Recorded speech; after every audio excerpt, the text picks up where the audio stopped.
मी दीपाली शिवाजी ताटे, ग्रामपंचायत सदस्य, राणा समर्थगाव।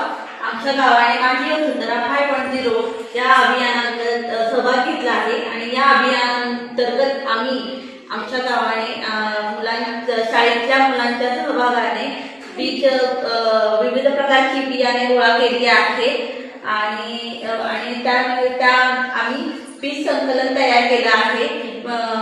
बीज संकलन केंद्र तयार केलं आहे। त्या बीज संकलनात आम्ही शाळेतल्या मुलांच्या सहभागाने चिंच, आवळा, बदाम, कडुलिंब, करंज, गुलमोहर, कडुलिंब अशा विविध प्रकारच्या बिया गोळा केल्या आहेत। त्या बिया